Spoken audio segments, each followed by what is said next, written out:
We begin this news hour in Ukraine, where the President, Volodymyr Zelensky, says Russian attacks have destroyed 30% of Ukraine's power stations, causing blackouts across the country.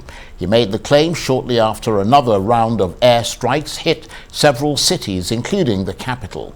Ukrainian officials said 3 missiles hit a power facility in Kyiv, killing at least 2 people. Russia is striking critical infrastructure across the country. President Zelensky says the situation is critical, and he has warned of possible electricity and water outages nationwide.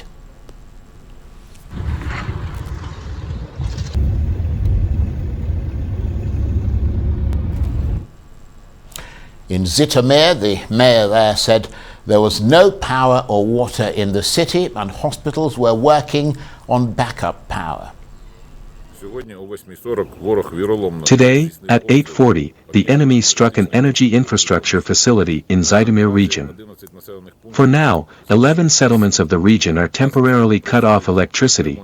Emergency reconnection to backup grids is ongoing, which will allow to restore the power supply to territorial communities. Fortunately, there are no victims. Well, for more, we can now speak to Arise chief correspondent John Cookson, who is monitoring developments from London. Good to see you, John. So President Zelensky saying nearly a third of Ukraine's power stations have been destroyed following the latest round of Russian strikes. Bring us up to date with the latest attacks. Well, tonight, Charles, 1,162 towns and villages across Ukraine without power, electricity tonight. Big cities like Zhytomyr, 320,000 souls live there. They're without water tonight. And also that big attack on a power station north of Kiev. Look, this is all meant to sap Ukrainian morale, a little military advantage to the Russians in all of this. It's like, as we explained earlier in the week, Hitler firing doodlebugs at the UK at the end of the Second World War. It was just a last bid attempt to try to sap the morale of the British people. And it seems that Putin is doing the same here.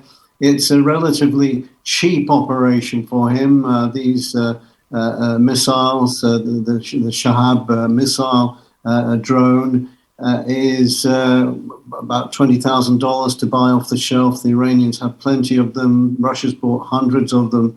And so we're going to see a lot of this in the coming days and weeks. And the Russians hitting, of course, at the Ukrainians' weak spot, not being able to defeat them on the battleground.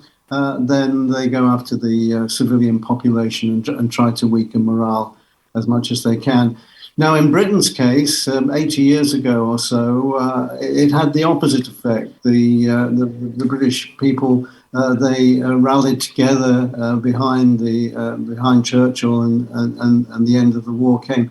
Now, whether the same is happening in Ukraine, it's too early to say, but I suspect, having worked in Ukraine as a journalist with Arise News and knowing the Ukrainian people, they'll soon get these water plants working again and the electricity power stations online, and I think it will encourage the Ukrainian people just to carry on.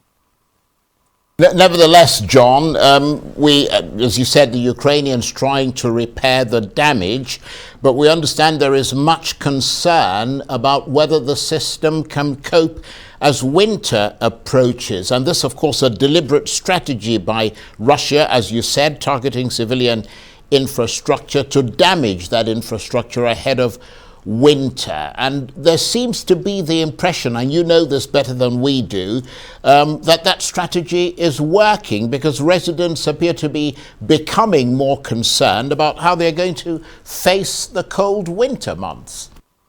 Yes, you're absolutely right, and it's worth pointing out at this stage that Ukraine used to be an exporter of electricity. I mean, they were power rich before the war. Now, whether Europe can send power back to them some way, whether the wiring can be reversed, as it were, in a massive way, I don't know. We'll have to wait and see. But of course, they're concerned, and it is starting to get cold in Ukraine. But never doubt the Ukrainian spirit. They can be very can-do when they need to be, and getting power plants up and running again. I mean, there must be thousands of generators, for example, in the country that can be used. So I think they'll do a workaround, and it's perhaps not as dire as some of the vox pop interviews that we see on the international wire systems might portray. And John, at the same time, there's been a prisoner exchange, I understand, between the Russians and the Ukrainians that's led to more than 100 women or so being released. So a sort of mixture of civilians and fighters, is that right? Yeah, absolutely. And I was greatly heartened to hear this news because, Charles, this can only happen if there's cooperation between Moscow and Kiev. And so when you think that it's all gone to pot, and this war is ongoing, and they're bitter enemies, you do have these prisoner swaps. We had one last month, which you recall was brokered by the Saudi Arabians and the Turks, and 80 men on both sides were swapped then. It tells me that there are constructive back channels, Charles, to negotiate these prisoner swaps. Now, we don't know whether the international community was involved. There's been no word that the Turks and Saudi Arabians have been involved again. But this was an extraordinary exchange. Some 101 Ukrainian women and 110 Russians swapped to go home to the families. Now, this all comes from the siege of Mariupol back in May, Charles, that terrible siege of the Azovstal steelworks. And it wasn't known generally at the time that women were on the front line fighting in this, but clearly they were. They were in the army, they were in the police force and other security services, and they now are on their way or are with their families at home again. So, when you try to look for good news, this is one sign, one straw in the wind that all is not lost. That when it comes to it, the Russians and the Ukrainians can talk and they can be constructive.